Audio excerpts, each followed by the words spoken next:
ஹரி ஓம். இப்பொழுது ஸ்ரீ சூக்தம் விபாகம் 6 தமிழில். எல்லோரும் இன்புற்று இருப்பது நினைப்பதே அல்லாமல் வேறொன்றும் அறியேன் பராபரமே. தீர்காயுஷ்மான் பவ ஸ்திரீபிய தீர்க சுமங்கலி பவ சர்வவியாதி நிவாரண பிராப்திரஸ்தோ சர்வ ஐஸ்வர்யானி மங்களானிச்ச அபிவிருத்திர் பவதோ ததாஸ்தோ. இப்பொழுது அந்த விபாகம் 5 பற்றி சற்று கூட விளக்கம் தேவை என்று சில வேண்டுதல்கள் வந்தது. அதை பற்றி சிறிது விரிவாக இந்த விபாகம் 6 கூறிவிட்டு விபாகம் அடுத்த மந்திரங்களுக்கு அடுத்த விபாகத்தில் செல்கின்றேன். இப்பொழுது பார்க்கலாம். அந்த மந்திரம் தொடர்ச்சி எப்படி அந்த மந்திரம் இருக்கின்றால், கிம் அஸ்ய முகம்னு இல்லை, கிம் அஸ்ய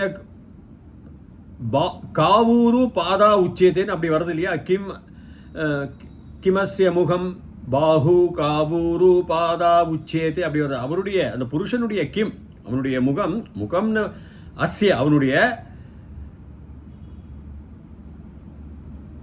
பாஹு, அவனுடைய பாஹு எது, அவனுடைய முகம் எது, கா ஊரு பாதா உச்சதே. கா ஸ்ரீலிங்கம், கஹ கௌகே அப்படி புருஷலிங்கத்தில் வரும். ஸ்ரீலிங்கத்தில் காக்கே காகன்னு வரும். சால் எது, எதை குறிக்கின்றது, யாரு எவ எது அப்படின்னு. அதே கிம் வந்ததுன்னா நபும்சகலிங்கம், நியூட்ரல் ஜெண்டர் அப்படின்னு சொல்லுவோம். அதெல்லாம் விட்டுருவாங்க, அது இலக்கணம். கா ஊரு பாதா உச்சியத்தே சொல்லப்படுகின்றது. அது ஆத்மனை பதத்தில் உச்சியத்தை வச் தாத்துலேருந்து வரும். அதெல்லாம் ஒரு ரூபங்கள். இது உச்சியத்தை. இப்போ வத்துன்னு வந்தனா வதிஷ்யாமி, வக்தவ்யம், வதத்தி. அப்போ உச்சியத்தை, பகவான் உவாச்ச எல்லாம் நம்ம பார்த்துருக்கோம். அந்த வச்சில் தாத்து வரதுனால அது உச்சியத்தை ஆத்மனை பதம் சொல்லப்படுகின்றது. அவருடைய முகத்தை என்ன சொல்லப்படுகின்றது, அவருடைய தோள்பட்டை கிமஸ்ய பாஹுன்னு சொல்கிறது. பாஹுங்கிறது ஷோல்டர்ஸ், தோள்பட்டை. அவருடைய முகம், அவருடைய தோள்பட்டை. பாஹு அப்படின்னு த்விவச்சனம், டுவாலிட்டி. குருஹு குரு குரவக, பாஹு பாஹு பாகவ அப்படி வரும். அப்போ 2 தோல் இருக்கிறதுனால பாஹு உச்சியதே சொல்லப்படுகிறது. கா ஊரு அவருடைய எது சொல்லப்படுகின்றது, இது ஊரு அவருடைய இடுப்பு, அந்த இடுப்பு பக்கங்கள் 2 கால் சேரும் இடம்.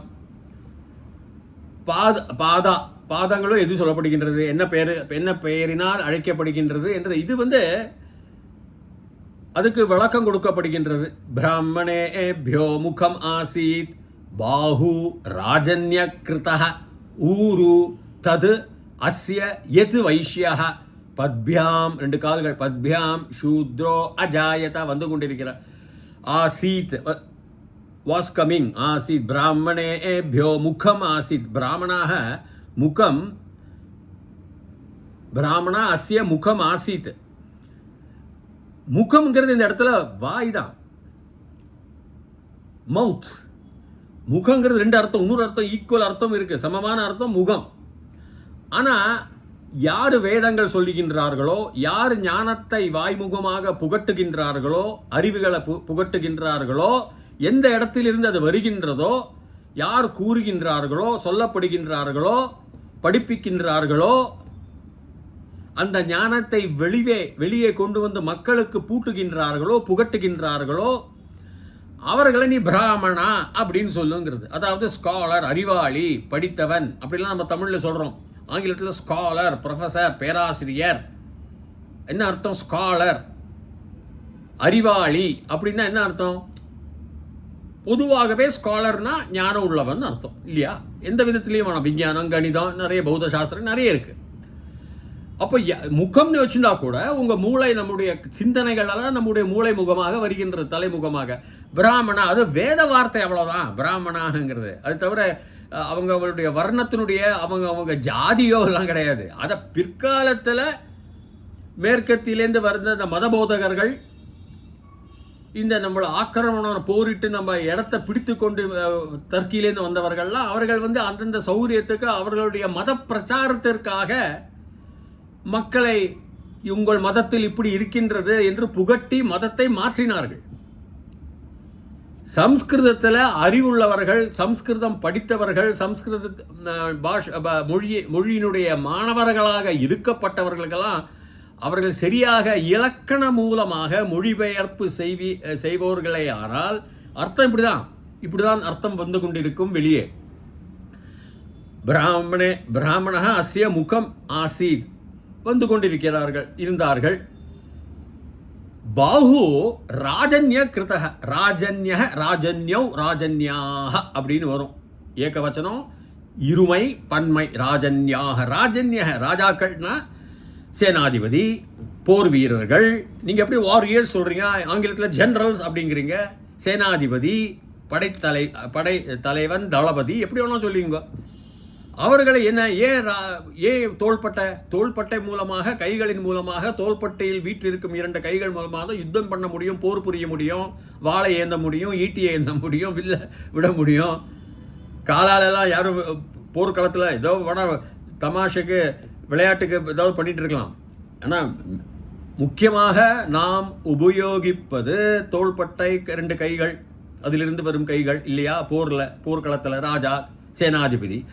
அப்போ ராஜன்யக அவருடைய தோள்பட்டை தான் ராஜன்யக, ராஜா போர் வீரன், சேனாதிபதி.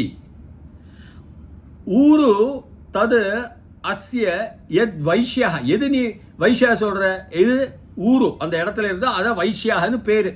இப்போ பெரிய தொழிலதிபர், இண்டஸ்ட்ரியலிஸ்ட், ட்ரேடர், வியாபாரி, வியாபாரி, தொழிலதிபர், பல தொழிற்சாலைகளை வைத்து கொண்டிருக்கப்பட்டவர் எல்லாம் வியாபாரிகள், உலக வணிகர்கள் எல்லாம் சொல்லிக்கலாம்.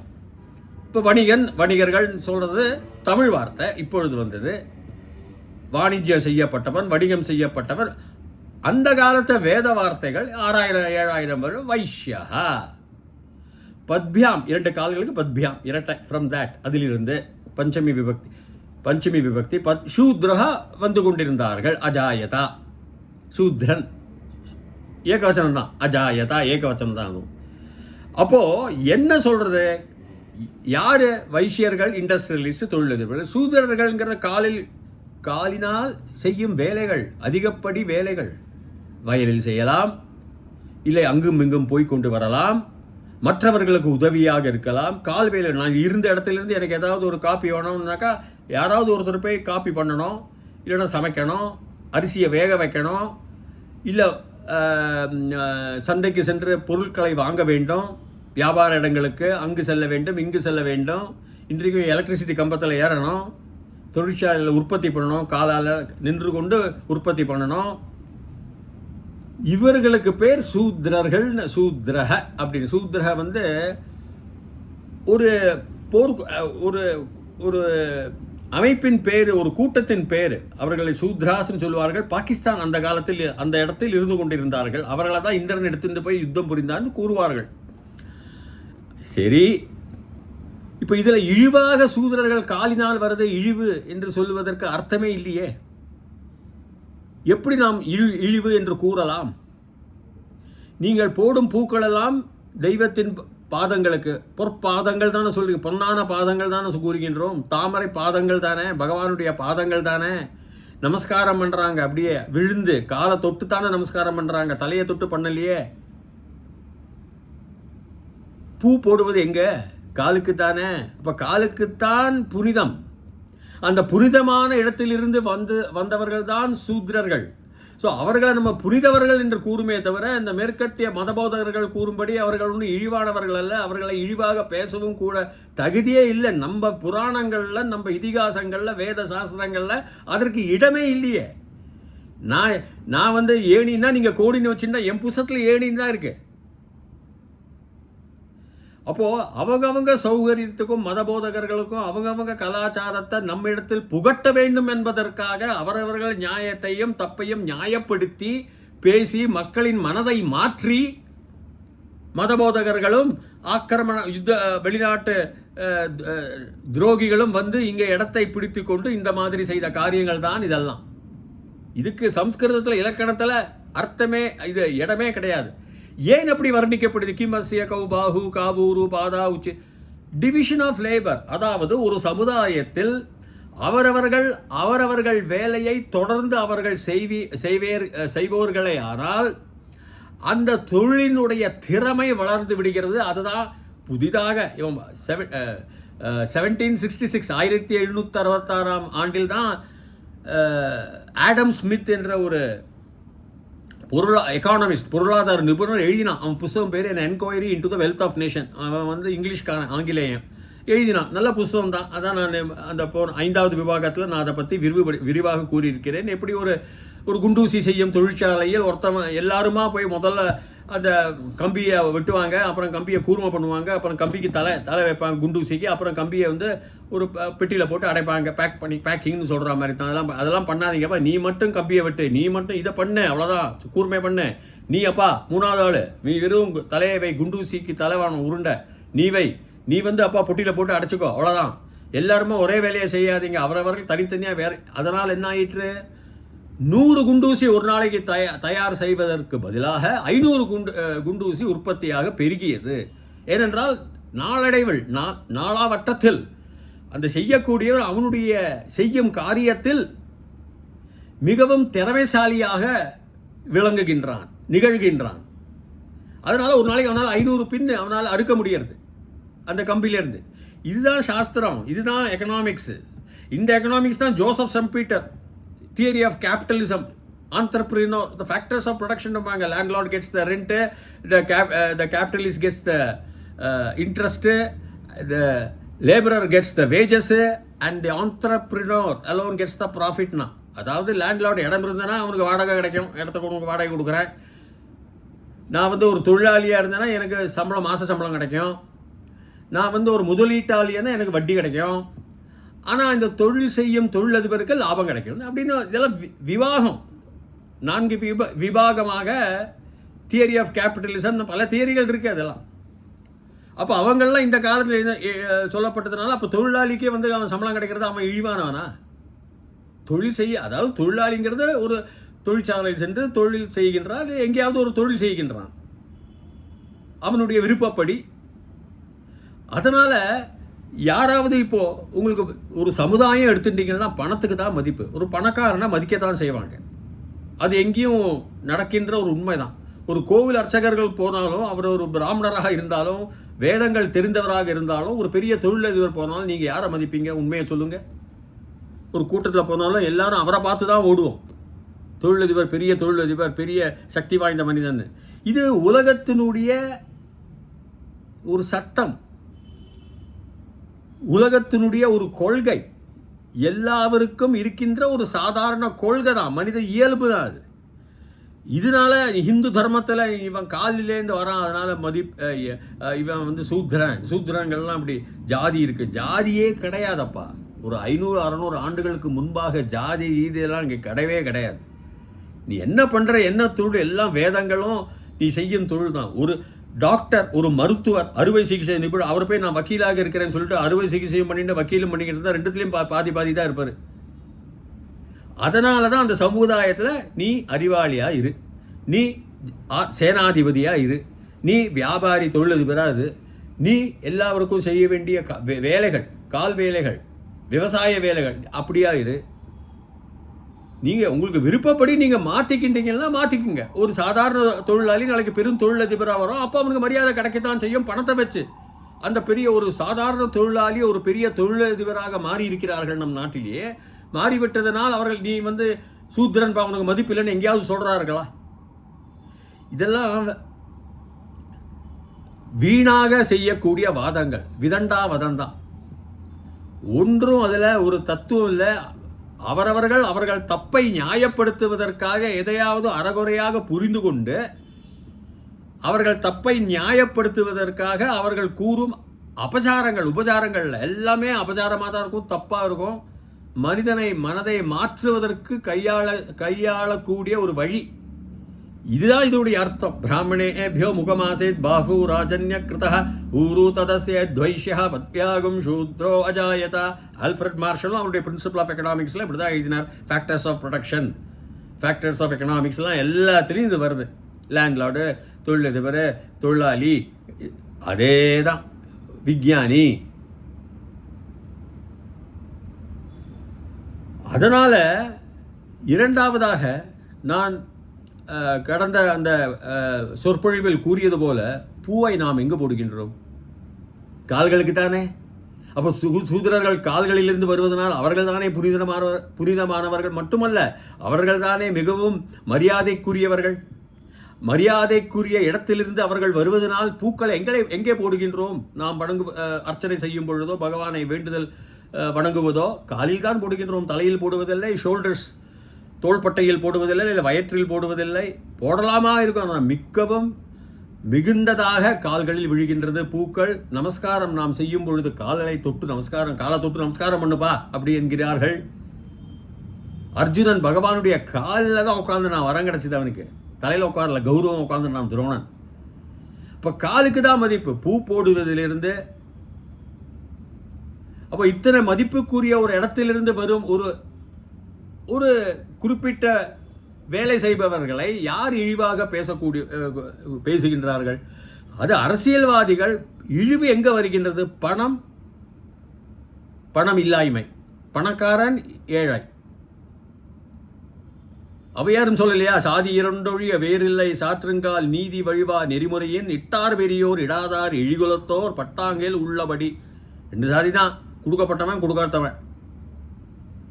எவன் தானம் பண்ணுறானோ அவன் உயர்ந்த சாதி, அவ்வளோதான். அவங்க இது இவங்களாகவே ஒரு 400-500 வருடங்களுக்கு முன்னாகவே ஒரு ஏழைகள் இருப்பான். நிறைய நம் நாட்டில் ஏழைகள் இல்லைன்னு சொல்லலை. வருமானம் குறைவாக இருக்கப்பட்டவர்களெல்லாம் யாருமே மதிக்க மாட்டாங்க. பிராமணர்களில் நிறைய பேர் சவத்தை எடுத்துன்னு போகிறாங்க. நம்ம மதிக்கிறாமா? ஒரு கோவில் அர்ச்சகர் வந்தாலும் ஒரு பெரிய தொழில் நீங்களே பார்க்கலாம், பணத்துக்கு தான் மதிப்பு. அது ஒன்று. அதனால் இந்த கான்செப்ட் டிவிஷன் ஆஃப் லேபர், பொருளாதாரம், இயற்பியல், இதெல்லாம் ஒரு படிப்புகள், ஒரு சமுதாயத்தின் ஒரு பிரிவுகள். விஞ்ஞானத்தை போல இது ஒரு பிரிவு. விஞ்ஞானத்தில் இருக்காங்கல்ல, ஆஸ்ட்ரோஃபிசிஸ்ட் ஒருத்தன் இருக்கான், இன்னொரு விஞ்ஞானி எலக்ட்ரிக்கல் விஞ்ஞானின்னு இருக்காங்க, நிறைய இருக்காங்க. அதுலேயும் விபாகங்கள், உட்பட்ட விபாகங்கள். அதே மாதிரி தான் இதில் எங்கேயுமே இழிவாக கூறவில்லை. மேற்கொண்டும் பாருங்க, 4வது விபாகம் சாப்டர் பகவத்கீதையில் 13வது வச்சனம், 13th verse.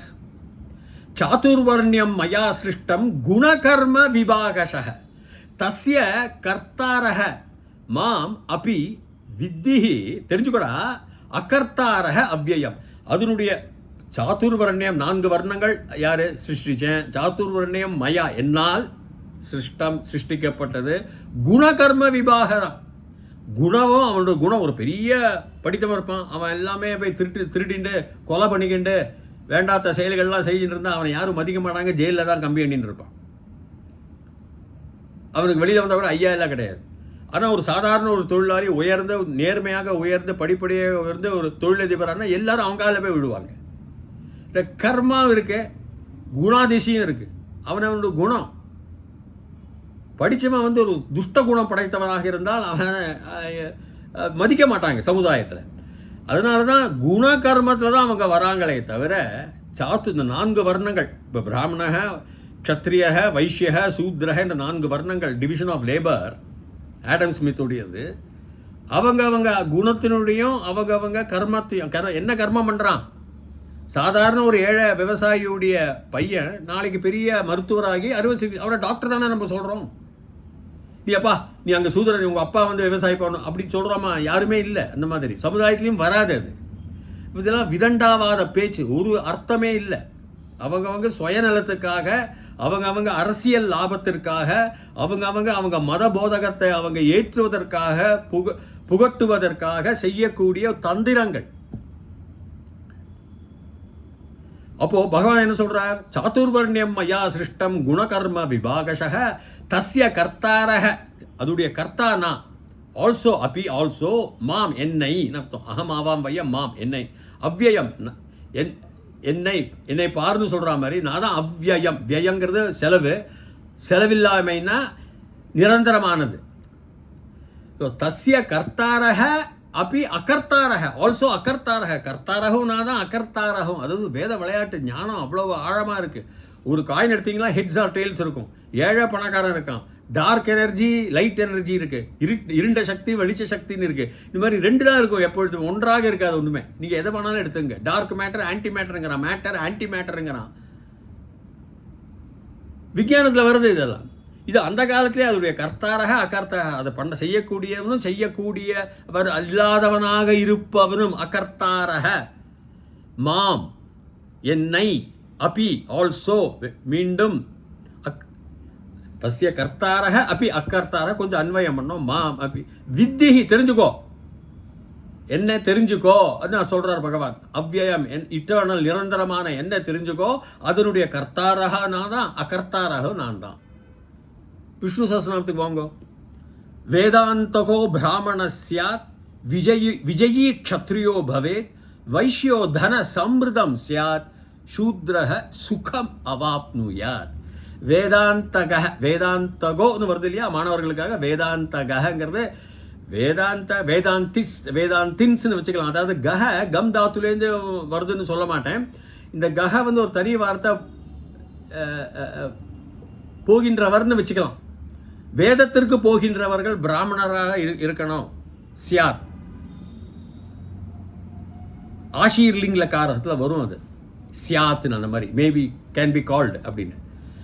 வேதாந்தகோ பிராமண சியாத் விஜயி க்ஷத்ரியோ பவேத். அதுவும் அதே தான். ஆஷீர்லிங் லகாரக, விதிலிங் லகாரக, ஆஷீர்லிங் லகார ரெண்டு இருக்கு. ரெண்டு அந்த மே ஷுட் அப்படின்னு வரும். லோட் லகார ஷுட்னு இருக்கும். ஸோ பண்ணணும்னு பவேத் ஷுட் அப்படின்னு. சியாத் ஷுட் பி தேர், எக்ஸிஸ்டிங் இருக்கணும். வேதாந்தக ஷுட் பி பிராமணய சியாத் இருக்கணும். விஜயி இருக்கணும், ஷுட் விஜயி க்ஷத்ரியோ பவேத். வைஷ்யோ தனம் அமிர்தம் தான், சம்ருதம் சியாத். தனத்தை அமிர்தமாக வச்சுக்கிட்டோம். அவன் தான் தன சம்பாதி ஆர்ஜிதம் இருக்கட்டும், சம்பாதிப்பட்டவனாக இருக்கணும், அவனை இருக்கணும். சூத்ரக சுகமாக இருக்கணும். நான் உழைக்கின்ற வர்க்கம். அவன் கெட்டு போனோன்னு இல்லை, சுகம் இருக்கலாம். எங்கேயாவது, அதாவது என்ன சொல்கிறேன், நீங்கள் சுகத்தையே விட்டுருங்க, எங்கேயாவது இழிவாக பேசுகின்றார்களா சூத்திரர்கள் என்று? புனிதமான இடத்தில் வரப்பட்டவர்கள் தான் சூத்திரர்கள். எங்கு நாம் பூக்களை போடுகின்றோமோ, எங்கு நாம் கால்களை தொட்டு வணங்குகின்றோமோ, எங்கு வேதங்களில் பொற்பாதங்கள் என்று கூறும் இடமோ, அதிலிருந்து வரப்பட்டவர்களான சூத்திரர்களை எப்படி நாம் நம்முடைய மதம் இழிவாக பேசுகின்றது என்பது கூறலாம். பணக்காரன் ஏழை அப்படிதான் சொல்லுவோம். அறிவில்லாதவனுக்கு பணம் சம்பாதிக்க தெரியாட்டி போனால் கணக்கு 2-2-8ங்கிற பட்டவங்களை மதிப்பு எப்போதுமே கம்மியாக தான் இருக்கும். அப்படியே இருந்தாலும் அப்படியே இருக்கும். அப்படியே வம்சமாக அப்படி தான் இருக்குன்னா அப்படி தான் இருக்கும். ஆனால் அவன் சூத்திரன், அவன் இழிவானவன், அவன் அப்படிலாம் அந்த கிடையவே கிடையாது. ஆச்சாரம் சுத்தமாக கந்தலானாலும் கசக்கி கட்டு, எல்லாரும் மதிப்பாங்க. அதனால் தயவுசெய்து இந்த தவறான மொழிபெயர்ப்புகளை வைத்துக்கொண்டு இலக்கணம், பாணினியுடைய இலக்கணம் தெரியாதவர்கள் எங்கெங்கோ போய் அதெல்லாம் மொழிபெயர்த்து அவர்கள் சௌகரியத்திற்காக அதை எழுதி அதை செய்வது சரியல்ல. எல்லாமே பிரின்சிபிள்ஸ் ஆஃப் எக்கனாமிக்ஸ், ஆடம் ஸ்மித்துடைய economics, principles of economic by Alfred Marshall, Adam Smith's division of labour, theory of capitalism by Joseph Schumpeter, factors of production, இதெல்லாலேருந்து வரக்கூடியது. அந்த காலத்தில் அதற்கு ஸ்காலருக்கு பதிலாக பிராமணான்னு சொல்லியிருக்கான். ஆர்மி ஜெனரல்ஸுக்கு பதிலாக சேனாதிபதி என்று கூறுவதற்கு பதிலாக ஆர்மி ஜெனரல் கர்னல் அப்படிலாம் சொல்வதற்கு பதிலாக க்ஷத்ரியர் என்று கூறினார்கள். இண்டஸ்ட்ரியலிஸ்ட்னு சொல்வதற்கு இடம் வைஷ்யர்கள். இடம் பெருசாக, வயிறு பெருசாக இருந்தால் நான் பணக்காரன்னு அர்த்தம், அவ்வளோதான். சாப்பிட்றதுக்கு காசு நிறைய இருக்கு, அதனால தான் வயிறு சாப்பிட்டு வயிறு பெருசாகிடுச்சு. இதெல்லாம் ஒரு இண்டிகேட்டிவ் ஃபேக்டர், ஒரு அறிகுறி, ஒரு சுட்டிக்காட்டுதல், ஒரு கவிக்கு அழகு கொடுப்பதற்காக, வேதத்திற்கு ஒரு அழகு கொடுப்பதற்காக உபயோகிக்கப்படுகின்ற சொற்கள். இந்த சொற்கள்னால நீங்கள் கண்டிப்பாக தவறான அர்த்தங்களை எடுத்துக்கவே முடியாது. ஸோ இத்துடன் இந்த உரையை முடித்துக் கொள்கிறேன். சந்திரமா மனசோ ஜாதக சக்ஷோ சூர்யோ அஜாயதா முகாதேந்திர, அதெல்லாம் அடுத்த இதில் 7வது விபாகத்தில் பார்க்கலாம். அது வரைக்கும் எல்லாவரும் சுகமாக இருங்கள். தாவத் பூயாத் சுபமங்கலம். ஹரி ஓம்.